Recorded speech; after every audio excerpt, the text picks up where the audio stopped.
பார்க்கலாமா? 12th sum.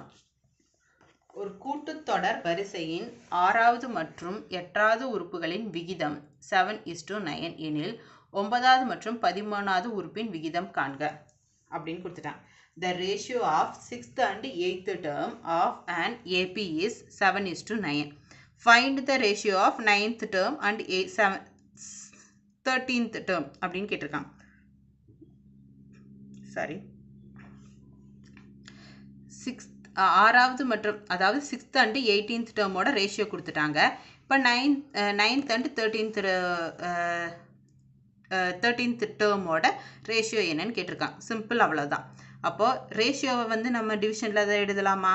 அப்போ இப்படி தானே எழுதுவோம். அப்போ T6 / T8 என்ன? 7/9. This is our given ratio. இதை நான் வந்து Tn = A + n-1 to D அதில் நான் அப்ளை பண்ணுறேன். என்னோட சிக்ஸ்த்து டேர்முக்கு நான் வேல்யூ கண்டுபிடிக்கிறேன். அதே மாதிரி 8th டேர்முக்கு அப்ளை பண்ணுறேன். அப்போ 6th டேர்முக்கு அப்ளை பண்ண எனக்கு கிடைக்கும். ஏ எனக்கு தெரியாது, டிஏ எனக்கு தெரியாது. ஸோ A + n வேல்யூ தான் எனக்கு தெரியும். இது தானே n. Tn தானே, அது தானே T6. அப்போ n வேல்யூ என்ன? 6. ஸோ அதை தான் இங்கே அப்ளை பண்ணியிருக்கேன். அப்போ 6 - 1 5 5Dன்னு எழுதலாமா? A + 5D. அதுக்கப்புறம் 8 8 - 1 என்ன? 7. அப்போ 7Dன்னு எழுதலாமா? அது எழுதியிருக்கேன். இது எதுக்கு ஈக்குவல்? 7/9க்கு ஈக்குவல். அது ரேஷியோ கொடுத்துருக்காங்க. அது ஈக்குவல் 7/9. அப்போது இங்கே வந்து 7 இருக்குது, இங்கே 9 இருக்குது. இது ரெண்டையும் கிராஸ் மல்டிப்ளிகேஷன் பண்ணலாமா? பண்ண என்ன கிடைக்கும்? 9 ப்ராக்கெட்டில் A + 5D / 7 ப்ராக்கெட்டில் A + 7D கிடைக்குமா? இந்த 9 உள்ளே கொண்டு போய் மல்டிப்ளை பண்ணலாமா? மல்டிப்ளை பண்ணால் என்ன கிடைக்கும்? இது டிவிஷனில் இருக்குது. இது ஈக்குவல் பண்ணுறதுக்காக 9 A + 5D = 7 ப்ராக்கெட்டில் A + 7D. இது A + 7D அப்படின்னு எழுதிக்கிறேன். அப்போ இந்த 9 உள்ளே கொண்டு போனால் 9A + 45 9 × 5 45D. இதே 7 உள்ள போகிற 7A + 7 × 7 49D கிடைக்குமா?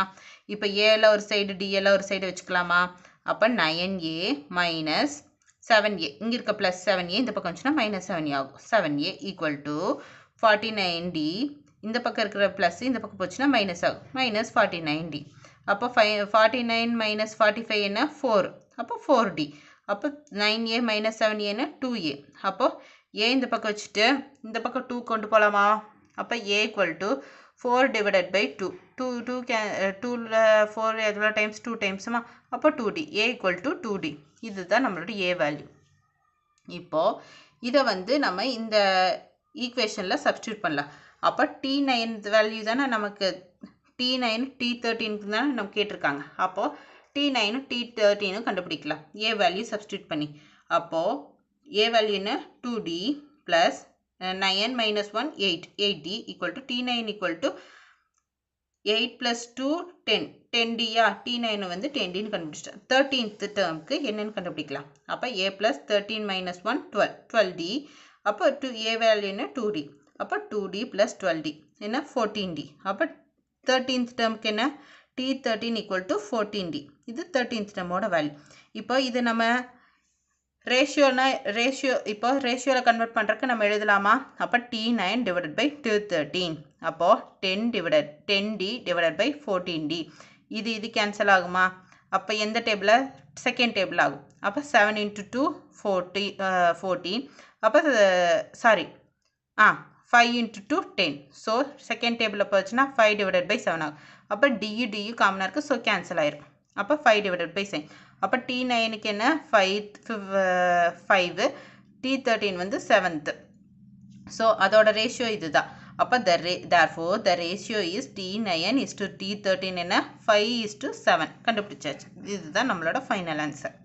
நெக்ஸ்ட் 13th சம் பார்க்கலாம்.